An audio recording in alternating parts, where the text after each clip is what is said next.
Joel Sánchez Bermúdez es un joven ingeniero, como ustedes lo ven, en mecatrónica por el Tecnológico de Monterrey.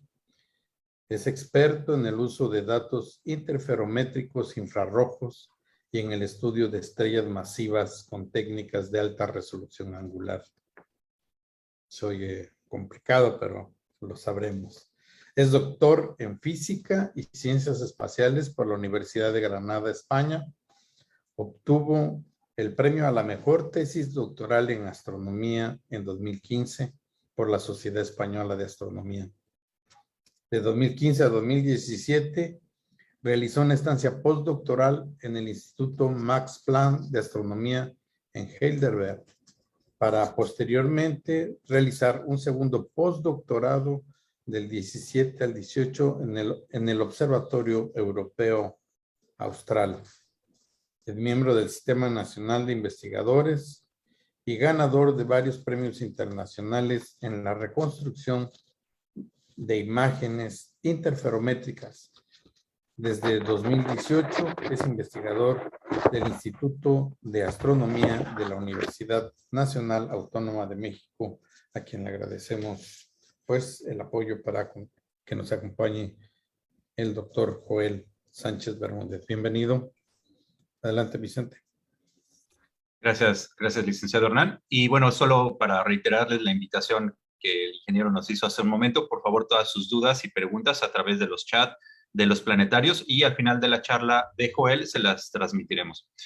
Así que pues adelante, Joel, vamos con tu presentación y muchas gracias nuevamente por estar con nosotros. No, al contrario, muchas gracias a ti, Vicente, a Hernán, a Víctor. Gracias por la invitación. Espero que les guste mucho la charla. La verdad es que para mí es un gusto siempre poder hablar de ciencia con la gente y bueno, contarles un poquito de lo que hacemos, ¿no? Entonces, la charla del día de hoy se titula El universo infrarrojo, y mi intención un poquillo al hablar sobre esta charla es como darles una visión un poco global o un poco general de por qué es importante observar el universo, en particular la Vía Láctea, en otras longitudes de onda que no sean aquellas que nosotros usamos con el visible, ¿no? Entonces, en esta primera diapositiva, perdonen, la voy a poner ahora sí en pantalla completa.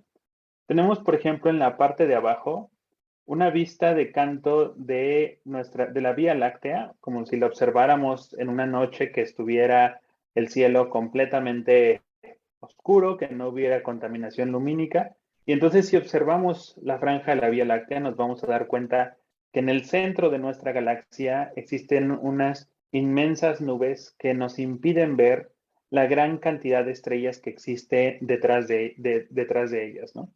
Y entonces, bueno, uno pensaría, ¿qué podemos hacer para evadir esas nubes y poder a lo mejor entender un poco más acerca de nuestra galaxia, acerca de las estrellas que las componen, a lo mejor buscar algunos planetas dentro de esas estrellas, o entender un poco más acerca de la física del gas y el polvo que también contiene nuestra galaxia?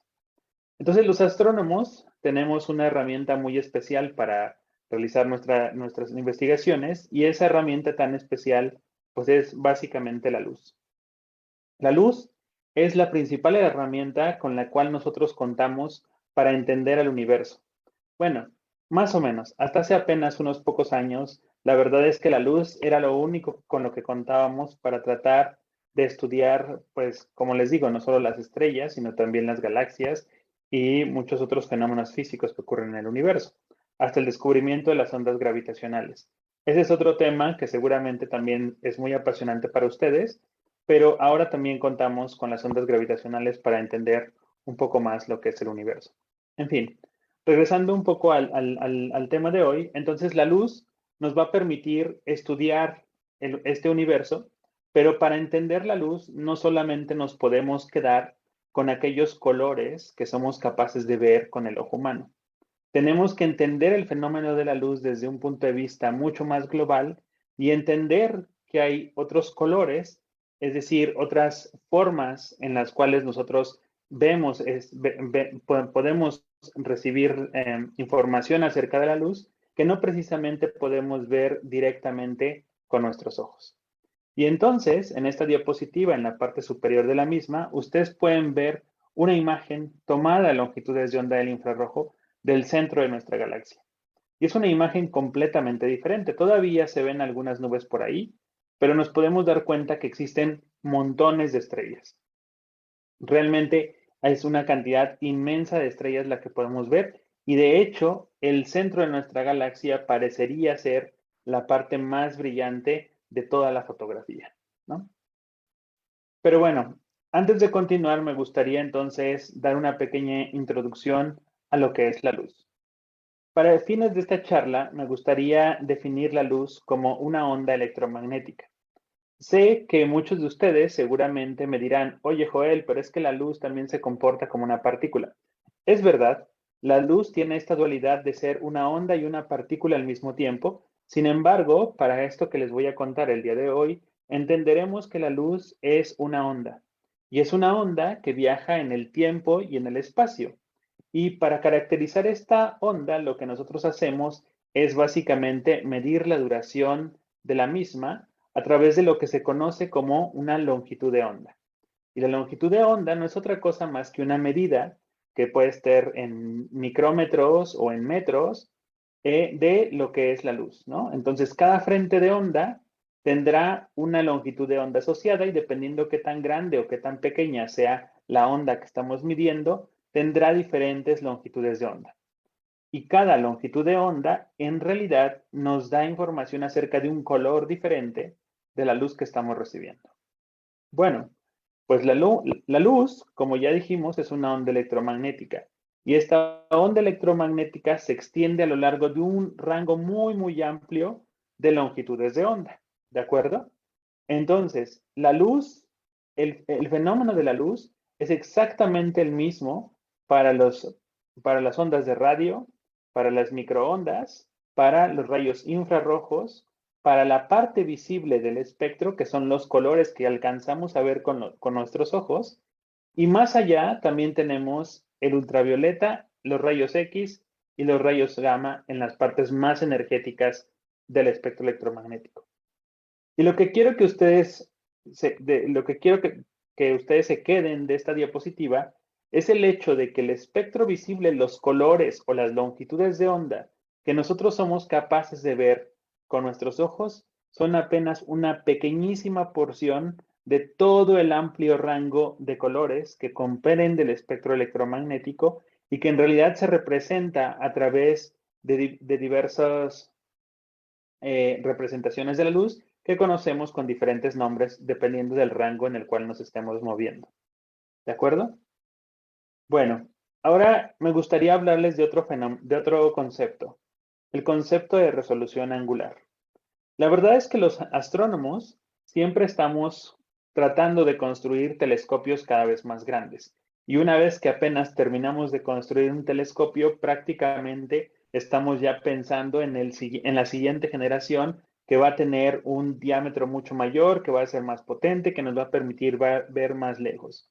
Pero la pregunta es, ¿por qué queremos construir telescopios tan grandes? Bueno, lo que pasa es que el tamaño de los detalles que nosotros podemos observar de aquellos objetos que vemos en el universo, sean estrellas, planetas, galaxias, etcétera, está relacionado con la longitud de onda a la cual observamos, es decir, el color de la luz que estamos tratando de observar, y es inversamente proporcional al diámetro el diámetro primario el diámetro del espejo primario del telescopio que nosotros tenemos. ¿Qué quiere decir esto? Que para un color específico, para una longitud de onda específico, el diámetro, mientras más grande sea el diámetro del espejo del telescopio, entonces podremos observar detalles cada vez más pequeños o más finos de los objetos que queremos estudiar. Si nosotros podemos observar detalles cada vez más finos de esos objetos, entonces podemos obtener imágenes mucho más nítidas, con mejor detalle, y entonces podemos hacer modelos físicos que tengan mucha mejor precisión de aquello que intentamos resolver. Y bueno, el tercer concepto del cual les quería hablar hoy es un poco de las distancias. Aquí en realidad solamente les quería recordar algunas distancias que nosotros algunas unidades que nosotros los astrónomos utilizamos para definir pues las distancias en el universo, y es que la verdad es que las distancias son tan grandes que no nos queda otra más que definir estas nuevas maneras de medir las distancias, ¿no? No podemos utilizar desafortunadamente los metros o los centímetros, ni siquiera los kilómetros, ¿no? Entonces, acuérdense que un año luz es la distancia que recorre la luz en más o menos un año, asumiendo que se mueve a una velocidad de 300.000 kilómetros por segundo. Y un año luz en kilómetros en realidad equivale a 9.5 billones de kilómetros. La unidad astronómica es la distancia promedio entre la Tierra y el Sol y es aproximadamente equivalente a 150 millones de kilómetros, y un parsec equivale a 3.26 años luz. ¿De acuerdo? Les comento esto porque a lo largo de la charla voy a utilizar algunas de estas unidades y simplemente para que las recuerden y las tengan presentes. Bueno, ahora que ya recordamos que la luz es una onda electromagnética que se mueve a lo largo de un espectro básicamente infinito, que hemos recordado algunos conceptos que vamos a utilizar, me gustaría hablarles un poco de los instrumentos con los que contamos. Como ya habíamos hablado un poquillo, la verdad es que a los astrónomos nos encanta construir telescopios cada vez más grandes, porque de esta manera podemos observar mejor los detalles de los objetos que estudiamos. En esta fotografía tienen en la parte del centro un complejo de telescopios que se conoce como el Very Large Telescope, y es un grupo de 4 telescopios en los que cada uno de estos edificios cuenta con un telescopio que tiene un espejo primario de 8 metros de diámetro. Pero solo para que se den una idea, cada uno de estos edificios que contiene el telescopio, es decir, la cúpula que se mueve durante las observaciones con cada uno de estos telescopios, es de alrededor de es el equivalente a tener un edificio de alrededor de unos 10 pisos, ¿no?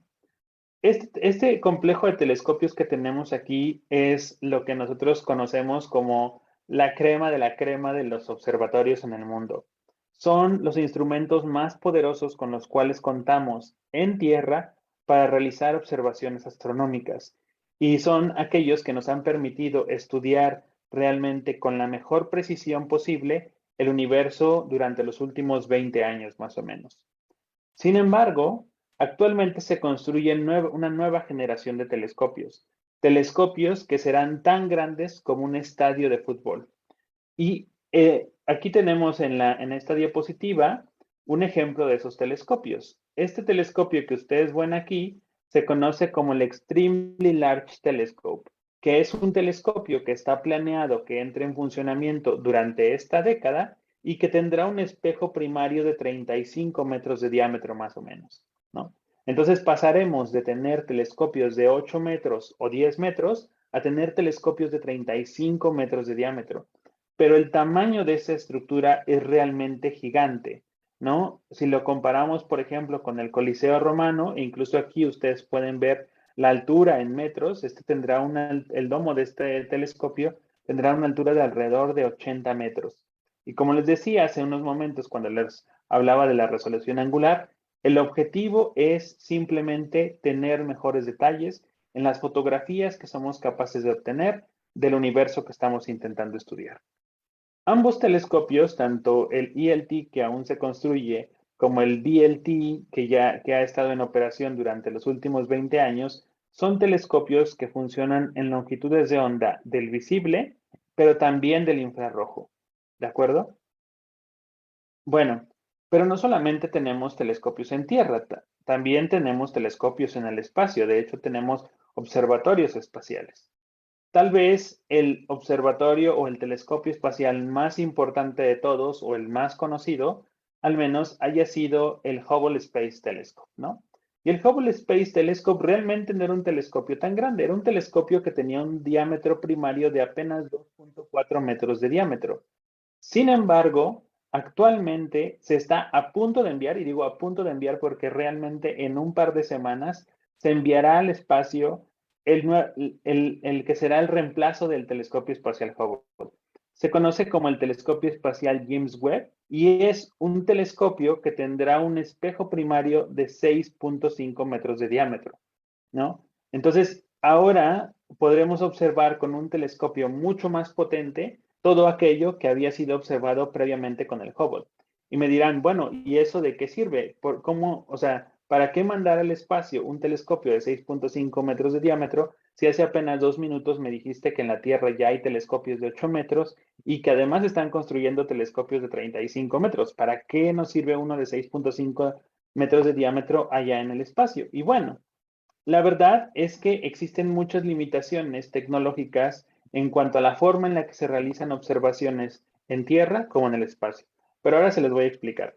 Antes de pasar a eso, me gustaría enseñarles esta diapositiva. La verdad es que a mí es una de las diapositivas que más me gusta presentar en las charlas porque nos da una visión como general de toda la especie de morfologías que existen de los diferentes tipos de telescopios que se han construido o que se van a construir, ¿no? Hay telescopios realmente históricos como el de Monte Palomar, ¿no? Que era de 200 pulgadas. Están telescopios más o menos, bueno, telescopios actuales como el Gran Telescopio de Canarias, que es un telescopio segmentado de 10 metros de diámetro. Están los 4 telescopios del VLT. Están los que se esperan, bueno, los que se están construyendo ahora mismo, como el Extremely Large Telescope o el 30 Meter Telescope, aunque este todavía está en debate si será en Hawái, si será en las Canarias. En algún momento se planteó incluso que podría ser en México.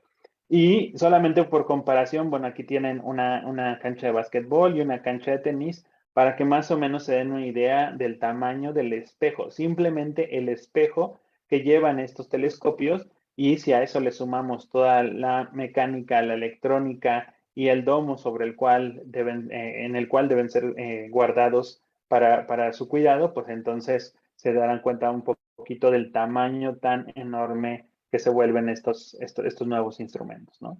Y además hay que recordar que son instrumentos de precisión, que realmente se tienen que mover con precisiones del orden de las micras para poder realizar las observaciones que realizan. Entonces, son proezas tecnológicas que finalmente nos permiten hacer nuevos desarrollos o nos permiten generar nuevo conocimiento a partir de pues, la investigación astrofísica. Bueno, entonces la pregunta era, ¿qué tan grande podemos construir un telescopio, no? Es decir, si ya vimos que podemos construir telescopios de hasta 35 metros de diámetro, la pregunta aquí sería si hasta qué límite podemos llegar. ¿Podemos construir un telescopio tan grande como, no sé, que tenga un espejo de 1 kilómetro, de 10 kilómetros, de 100 kilómetros? ¿Cuál creen ustedes que sería la respuesta? ¿O cuáles creen ustedes que serían las limitaciones que nos impedirían, perdón, tener un telescopio de ese tamaño?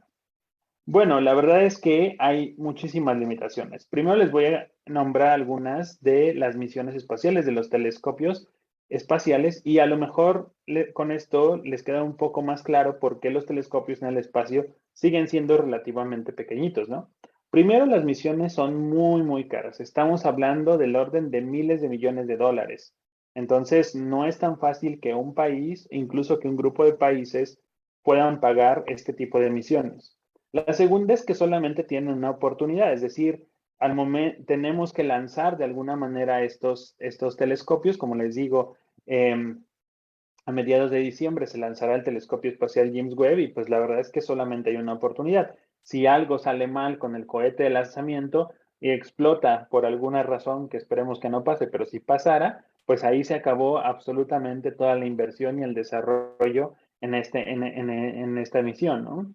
Es difícil también darles mantenimiento a ese tipo de misiones, es decir, no podemos estar yendo a cada rato al telescopio para ponerlo a punto, para reemplazar partes, etcétera, ¿no? Entonces, todos los instrumentos que están asociados a este telescopio deben funcionar a la perfección. Si se llega a perder alguno, se pierde para siempre.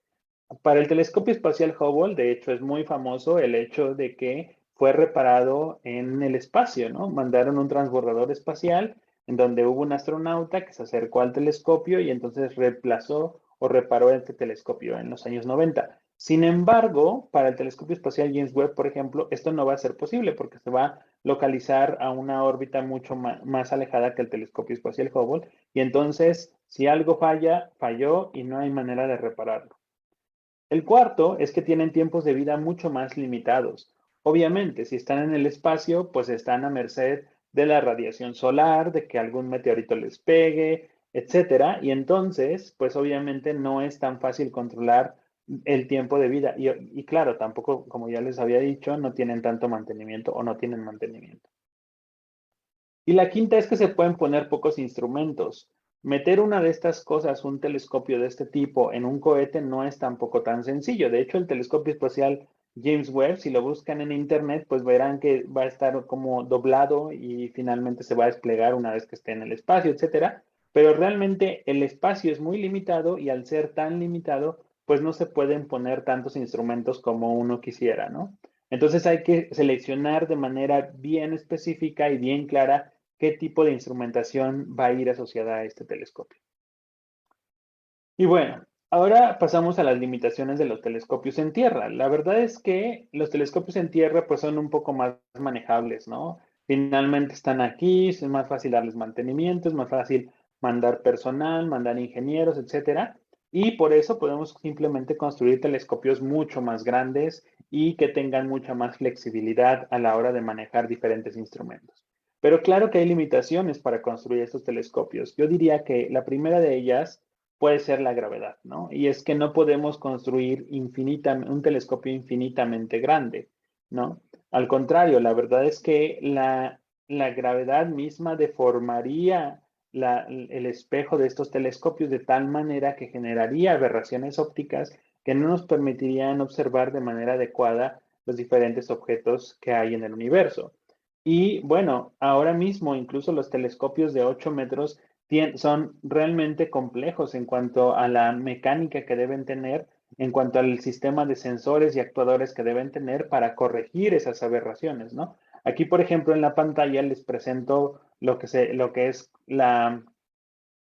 digamos que la montura de uno de los espejos de los telescopios del VLT y pueden ver que aquí hay como una especie de puntas o de pequeñas lanzas que no son otra cosa más que actuadores de un sistema que se conoce como óptica activa, que lo que hace es que compensa las deformaciones por el movimiento y la gravedad del telescopio cada vez que va girando y se va moviendo para enfocar o apuntar a un objeto específico en el cielo, ¿no?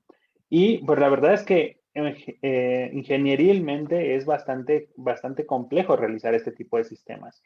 E incluso los telescopios mucho más grandes, estos telescopios de 35 metros o el de 10 metros de Canarias, en realidad ni siquiera ni siquiera cuentan con espejos primarios unitarios, sino que son más bien una serie de pequeños paneles de espejos que se van poniendo uno al lado de otro hasta formar o sintetizar un telescopio mucho más grande.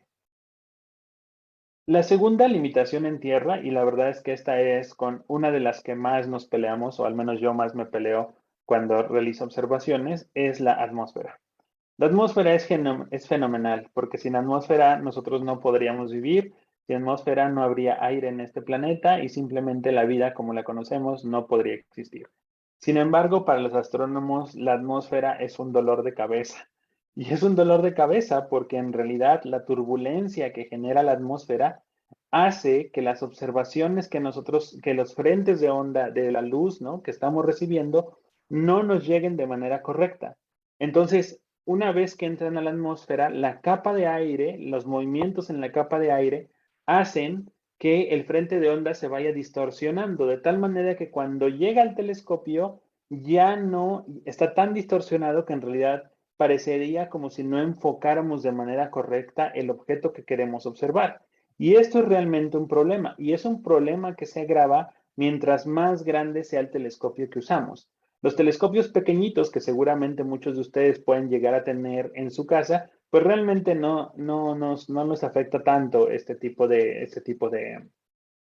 fenómenos, pero para los telescopios de más de 2 metros de diámetro realmente es un verdadero dolor de cabeza, como les digo.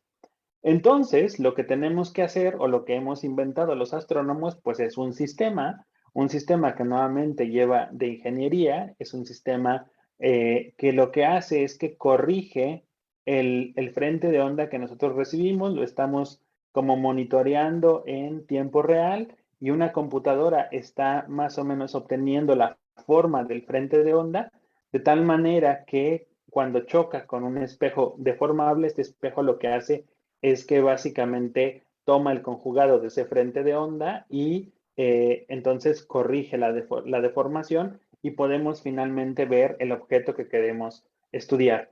Este video que les presento aquí en la pantalla es un ejemplo de cómo funciona este sistema. Este sistema se conoce como óptica adaptativa y es realmente lo que hace la magia de las observaciones con estos grandes telescopios. Si no tuviéramos óptica adaptativa, si no pudiéramos corregir de alguna manera el frente de onda, olvídense, porque realmente no podríamos observar y de nada serviría tener un telescopio de 8 metros o de 35 metros, porque realmente estaríamos limitados a más o menos la misma resolución que tienen los telescopios de 1.5 o 2 metros de diámetro.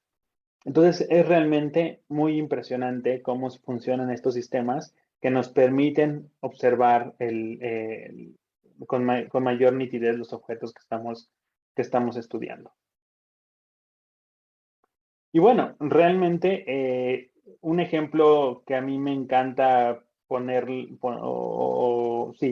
mencionarlo en las charlas es justamente el estudio del centro galáctico. El centro de nuestra galaxia es un laboratorio espectacular, es un laboratorio único al cual solo tenemos acceso pues en ese lugar. No podemos hasta este momento estudiar con la misma precisión ni el centro de ninguna otra galaxia y el centro de nuestra galaxia pues es muy único porque primero hay un montón de estrellas que nos permiten que al momento de estudiarlas podemos aprender un poco más de los procesos de formación de algunas de las primeras estrellas que hubo en nuestra galaxia, pero también porque en el centro de nuestra galaxia existe lo que se conoce como un agujero negro supermasivo.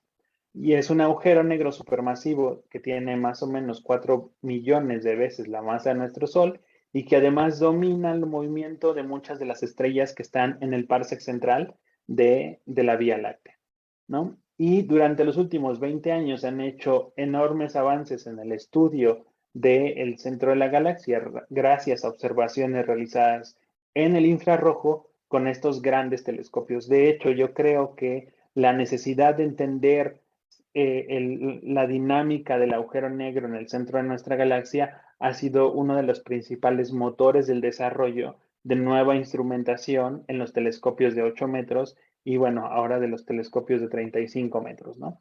Y esta imagen que yo les pongo aquí es una imagen del parsec central de nuestra galaxia. Estas son las estrellas que nosotros veríamos en más o menos los tres años luz centrales en el centro de la Vía Láctea. Y si nosotros hacemos un zoom a esta parte de aquí, este es realmente donde se encuentra el agujero negro, pues vemos que existen un grupo de estrellas. Grupos tanto en Estados Unidos como en Alemania se han dedicado, como les digo, durante los últimos 20 años, probablemente más, a estudiar el movimiento de estas estrellas para entender cómo afecta el agujero negro la dinámica de las mismas, ¿de acuerdo? Y de hecho, esta fue una de las razones fundamentales por las que el año pasado Andrea Ghez en Estados Unidos y Reinhard Genzel en Alemania ganaran en conjunto el Premio Nobel de Física por sus aportaciones al estudio de los agujeros negros. Pero si ustedes ven este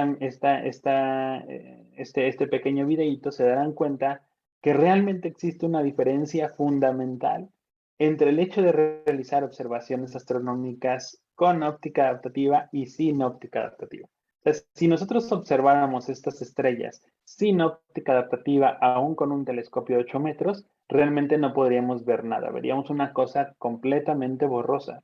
Y es gracias a la óptica adaptativa que una vez que la tenemos en funcionamiento podemos resolver y podemos ver las estrellas individuales que existen en el campo y a través de diversas observaciones tomadas a lo largo de varios años o meses, entonces podemos observar cómo es que estas estrellas se van moviendo y entender un poco más acerca de la dinámica de las mismas. Pero realmente este tipo de avances solo es posible gracias a este tipo de tecnologías. Si no las tuviéramos, la verdad es que no podríamos generar ningún avance. Y lo digo porque realmente la astronomía es una de las ciencias que más se nutre de otras disciplinas. La astronomía por sí misma también depende de cosas como la ingeniería mecánica, la ingeniería en óptica, la ingeniería de telecomunicaciones. Y finalmente podemos ver en este tipo de ejemplos pues la sinergia o la conexión que existe entre todas estas disciplinas para lograr un objetivo común y expandir un poco más el conocimiento que nosotros tenemos acerca del universo. Pero bueno, regresemos. Entonces, los grandes actores, los grandes, digamos que, caballos de batalla con los cuales contamos para estudiar el universo, en particular en el visible y en el infrarrojo, son estos grandes telescopios que se construyen, que nos han permitido en las últimas décadas y esperemos que nos permitan por muchos años más estudiar el universo desde Tierra. Aquí hay dos ejemplos. Aquí hay una foto tomada del Very Large Telescope de dos de estos telescopios y en esta parte acá otros, la cúpula de uno de los telescopios que también son muy famosos, que son los telescopios Keck, que se encuentran en Hawái. También telescopios de 8 metros de diámetro que funcionan en el infrarrojo y en el visible. Bueno, hasta ahora les he hablado un poco de las limitaciones de construir estos telescopios para poder observar el universo. Entonces me dirían, bueno, Joel, ya sabemos que no se pueden construir telescopios infinitamente grandes. Entonces, ¿qué onda? ¿Llegará un momento en el que parará nuestro conocimiento sobre el cosmos? ¿O hay alguna mejor u otra manera de observar las estrellas con mejor detalle que con un solo telescopio? Y la respuesta es que sí. La respuesta es que sí podemos observar las estrellas con mejor detalle, no solamente con telescopios unitarios, sino con un grupo de telescopios que observen un objeto al mismo tiempo, un objeto en el cielo al mismo tiempo. Y a esa técnica se le conoce como interferometría. Y yo sé que el nombre suena medio raro y que a lo mejor los puede espantar, pero en realidad no es tan compleja esta técnica. De hecho, es una técnica muy elegante y muy bonita. Pero básicamente el funcionamiento de la misma sugiere que nosotros podemos utilizar varios telescopios que estén conectados entre sí para observar una fuente, o perdón, para observar un objeto en el cielo. Y de esta manera sintetizar una especie de telescopio virtual que nos dará una resolución que es proporcional a la separación máxima que existan entre los pares de telescopios que conformen esta red o este arreglo de telescopios que estemos utilizando para observar.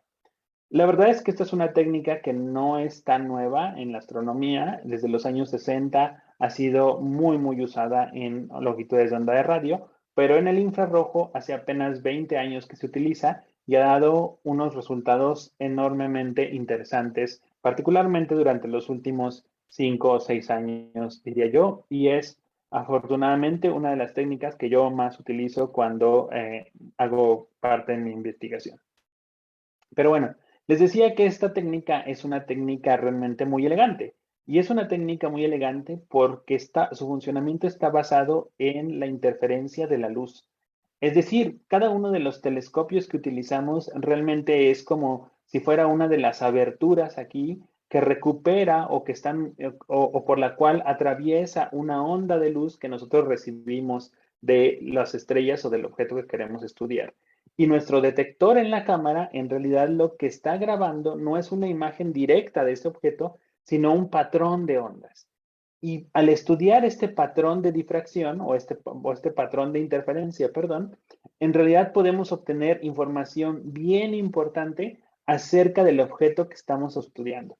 Es realmente, creo que muy padre este concepto porque simplemente al medir el contraste entre las franjas del patrón de interferencia que se forma en el detector, nosotros podemos saber qué tan pequeño o qué tan grande es el objeto y después si vemos cómo se mueve un poco ese patrón de franjas, podemos incluso saber qué tan asimétrico es ese objeto en una orientación dada y al final, al combinar varias orientaciones, podemos ir recuperando la forma del objeto que nosotros estamos observando.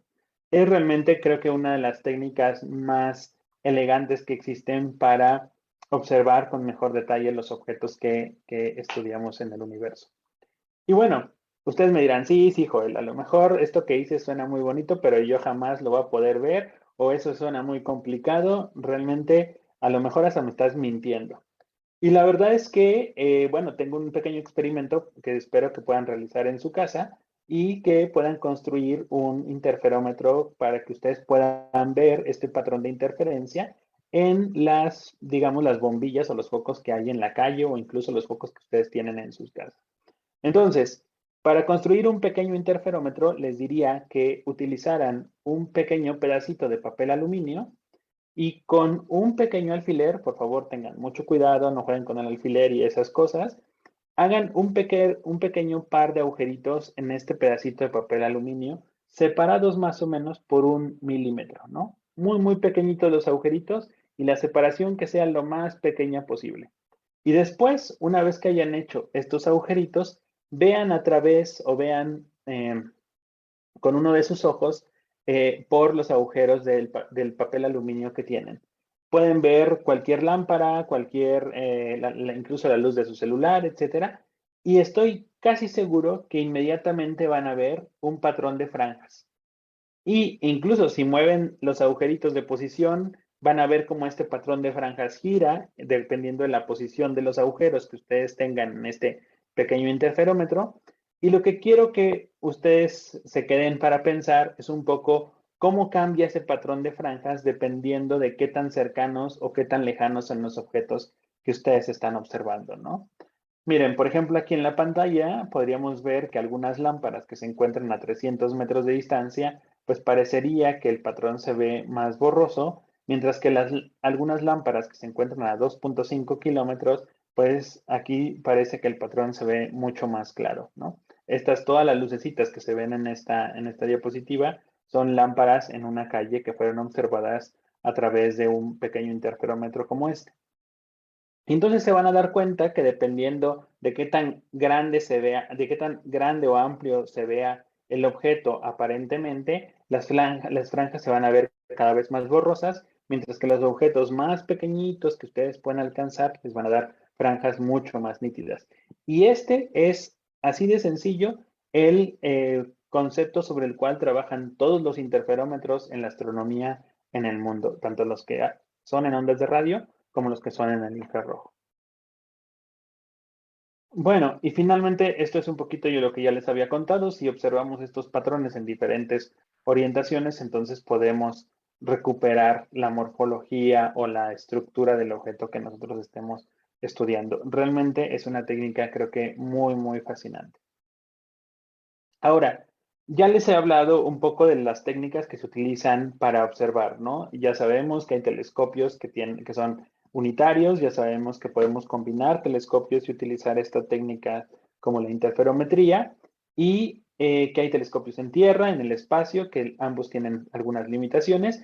Ahora la pregunta sería, ¿qué podemos observar en el infrarrojo? O sea, con estos instrumentos, ¿hacia dónde podemos ir? Y bueno, aquí mi intención es simplemente darles algunos ejemplos de cosas que se pueden estudiar a esta longitud de onda.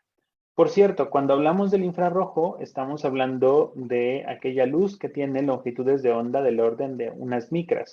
Puede ser 1 micra, 2 micras, 20 micras, etcétera, pero del orden de esto. Una micra, recuerden que es un cero punto seguido de 5 ceros y un 1, más o menos, ¿no? Metros. Bueno, entonces, los ejemplos. El primero, pues, es el centro de nuestra galaxia. Ya les había hablado un poco de esto.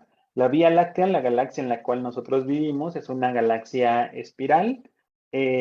Nosotros nos encontramos más o menos a 2/3 del centro de la galaxia y básicamente nosotros, pues, desde donde estamos, la vemos más o menos de canto. No la podemos ver desde fuera como en la diapositiva. Esto simplemente es una representación de más o menos cómo creemos que es la galaxia, pero pues nosotros la vemos realmente de canto, ¿no? Y es bien, bien fácil. Si nosotros salimos un día en la noche y es una noche clara, podemos encontrar estas dos constelaciones, Escorpión y el Sagitario. El Sagitario es más o menos como una tetera. Yo más bien creo que es una tetera, no el Sagitario. Y si nosotros seguimos la punta de la tetera más o menos en línea recta, llegaremos a lo que es el centro de nuestra galaxia, donde está el agujero negro supermasivo. Una manera muy fácil de reconocer que estamos realmente observando el centro de nuestra galaxia es que va a ser la parte con más nubes que veamos en la franja de la Vía Láctea, ¿no? Y bueno, eso es bien interesante y ese es un ejemplo de por qué es importante utilizar el infrarrojo para observar, por ejemplo, el centro de nuestra galaxia. La verdad es que uno de los grandes problemas es la gran cantidad de gas y polvo que está entre nuestra posición en la Vía Láctea y el centro de la misma. Entonces les iba a presentar esta gráfica que, aunque parecería muy complicada, en realidad no lo es tanto. Es una típica gráfica de astrónomo, pero lo que yo quiero que ustedes vean es que aquí tienen micras, o sea, básicamente la longitud de onda a la que estamos observando, y en esta parte de acá tenemos una cosa que nosotros los astrónomos les llamamos extinción, que no es nada más que una medida de qué tan opaco es el cielo en una dirección dada. Así que quédense con esa idea, ¿no? La extinción es qué tan opaco, qué tanto se extingue la luz que nosotros estamos viendo en una orientación dada a una longitud de onda dada, es decir, para un tipo de frente de onda específico que estamos midiendo. Entonces, si observamos más o menos a 0.7 micras, es decir, el infrarrojo cercano, muy, muy cercano al visible, pues nos vamos a dar cuenta que, por ejemplo, esta región del cielo se ve así, ¿no? Este es el centro, aquí estaría el centro de la galaxia y realmente pues vemos como que es una parte media oscura, no se ve nada particular.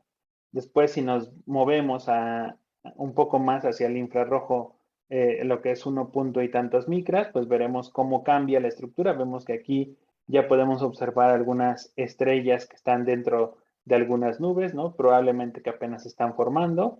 Si nos movemos un poco más, nos empezamos a dar cuenta que en realidad hay un montón de estrellas aquí alrededor que no veíamos al principio y el centro parece comenzar a brillar un poco más. Y si nos movemos todavía más, nos vamos a dar cuenta que realmente el centro es lo que domina el brillo de toda la imagen que nosotros tenemos aquí. Y si nos movemos todavía más, hasta las 3.6 micras, pues nos vamos a dar cuenta que esto básicamente empieza ya a saturar el brillo de toda la imagen. Y es que cada vez que nos movemos un poco más hacia el infrarrojo, mientras más nos vamos hacia el infrarrojo medio o el infrarrojo, sí, el infrarrojo medio, pues nos vamos a dar cuenta que podemos penetrar mucho más el polvo que está entre nosotros y en este caso el centro de la galaxia y entonces ver con mayor claridad el número tan enorme y tan brutal de estrellas que existen en esa dirección, ¿no? Entonces, las observaciones, por ejemplo, del centro de la Vía Láctea, pues solo son posibles en el infrarrojo. Si no fuéramos capaces de observar en el infrarrojo, realmente no veríamos lo que ocurre ahí y pues nos perderíamos de toda la acción. Y los colores, incluso las estrellas, a veces los domina este opacamiento por la cantidad de polvo y de gas que existe en medio entre el observador, entre nosotros, y pues el objeto que estamos observando. Entonces es muy importante incluso corregir cómo vemos los colores de estas estrellas por este efecto del opacamiento. Bueno, regresamos de nuevo a la historia. Entonces ya sabemos que este es el centro de nuestra galaxia. Vemos que hay un montón de estrellas. De hecho, existe lo que se le conoce como el Nuclear Star Cluster, que en español sería como el cúmulo central nuclear de la Vía Láctea. Y mientras más vamos haciendo zoom, es decir, mientras más vamos viendo con telescopios cada vez más potentes esta región del cielo, pues nos damos cuenta que existen cada vez más y más estrellas. Y si llegamos a la parte central, pues nos damos cuenta, como les decía, que hay una fuente aquí que en realidad no es una estrella que está dominando como toda la dinámica de los objetos que están a su alrededor. Esta última imagen no es una imagen en el infrarrojo, las anteriores sí. Esta es una imagen en ondas de radio donde se pueden ver incluso estos brazos espirales de gas y polvo que orbitan alrededor de esta fuente que se conoce como Sagitario A estrella y que hoy sabemos que es un agujero negro supermasivo.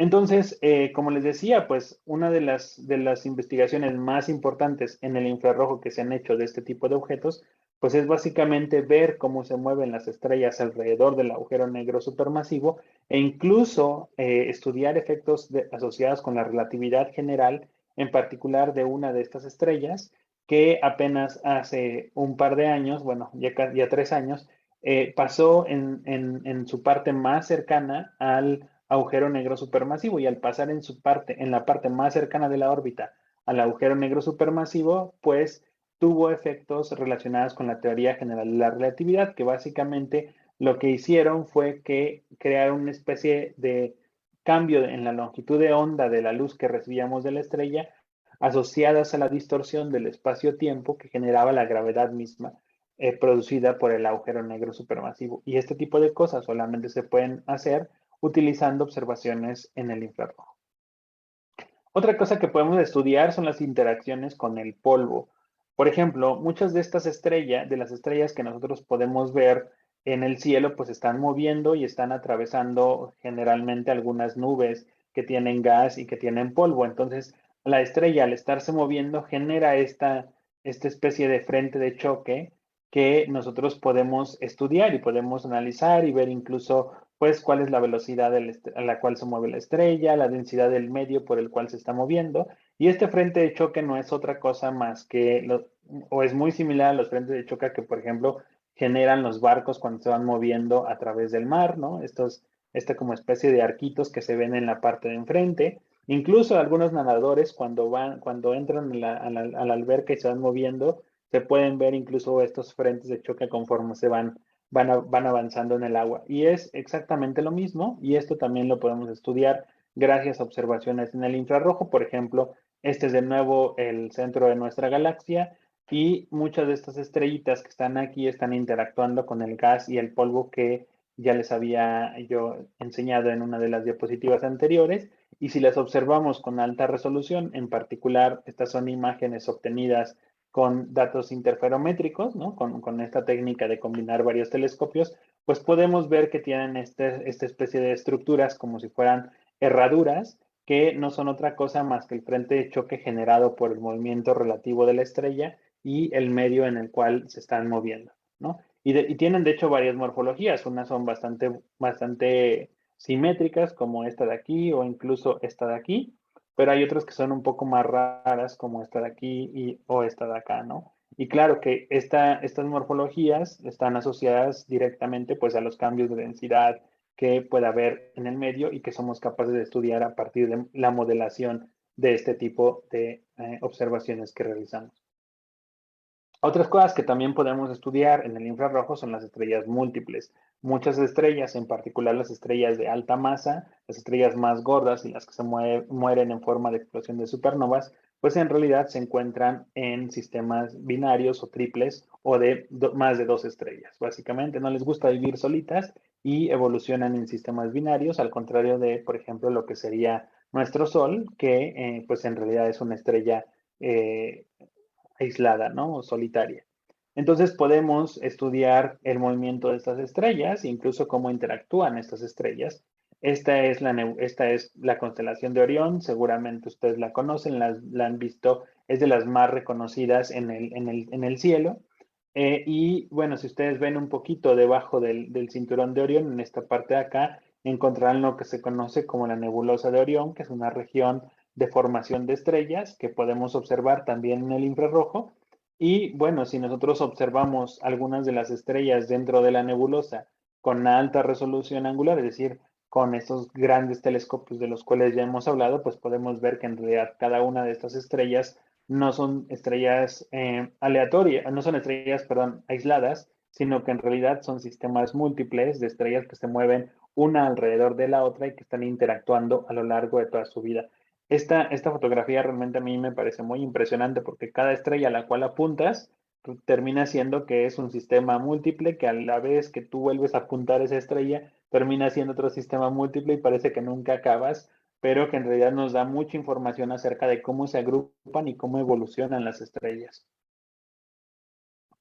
También podemos estudiar la interacción entre estas estrellas binarias y incluso hay sistemas de estrellas binarias que generan estas estructuras. Esta pequeña película de aquí está formada con observaciones, con diferentes fotografías tomadas realmente con un telescopio, con un interferómetro, y podemos ver esta estructura espiral que se está moviendo realmente en el cielo. Es lo que se conoce como una nebulosa de tipo reguilete.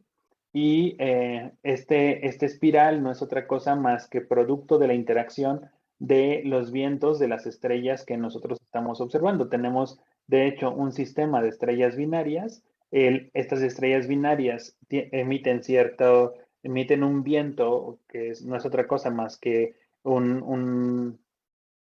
digamos que una lluvia de fotones que están interactuando entre sí, y a la interacción entre entre los fotones de las dos componentes de estrellas que están en el sistema binario, se está formando o se está formando polvo. Después, como estas estrellas están girando una alrededor de la otra, pues se va generando estas espirales tan impresionantes que podemos captar en nuestras imágenes. Y básicamente el estudio del polvo que se genera, cuánto polvo se está construyendo y cómo es que después este polvo puede repercutir en el enriquecimiento químico del medio interestelar para formar subsecuentes generaciones de estrellas y probablemente planetas, pues es algo que nosotros podemos entender a partir de estas observaciones en el infrarrojo, ¿no? También podemos estudiar, por ejemplo, algunos fenómenos similares de este tipo de interacciones. Este es un objeto muy famoso que se conoce como Eta Carina, que es básicamente una de las estrellas más masivas que existen. Y en esta simulación que nosotros tenemos aquí, pues podemos ver cómo interactúan el polvo, básicamente el viento de la estrella principal y el viento de la estrella secundaria que está orbitando alrededor de la primaria, y vemos cómo, por ejemplo, en este caso, esta estrella secundaria es capaz de romper el viento de la estrella primaria y generar como esta especie de cavidad que después nosotros podemos observar a partir de observaciones en el infrarrojo y caracterizar cómo es que se da este tipo de interacción, ¿no? Y bueno, digamos que de los estudios más recientes que me ha tocado participar para del estudio de este tipo de objetos tiene que ver con esta estrellita que está aquí, que es WR112, que se observó con diferentes telescopios a lo largo de todo el mundo, Subaru, el VLT, Gemini, Keck, y finalmente lo que pudimos hacer es trazar pues cómo cambia la morfología de esta estrella en longitudes de onda del infrarrojo medio a lo largo de diferentes épocas, ¿no? Ustedes pueden ver que hay cambios en la estructura del objeto dependiendo de cuándo se observó. En 2004, por ejemplo, aquí se ve que tienen como estas antenitas para abajo, y mientras que en 2016 pues se ve que están al contrario, ¿no? Entonces, a partir de este tipo de observaciones en diversas épocas en el tiempo, pues pudimos básicamente hacer un pequeño modelito de cómo es que se están moviendo las estrellas centrales y cómo están interactuando los vientos de las mismas hasta finalmente poder reconstruir con nuestro modelo las observaciones que nosotros estamos observando. Aquí tienen el modelo que nosotros llegamos a construir, y en esta parte acá las observaciones de lo que íbamos viendo con los diferentes telescopios de 2004 a 2016, ¿no?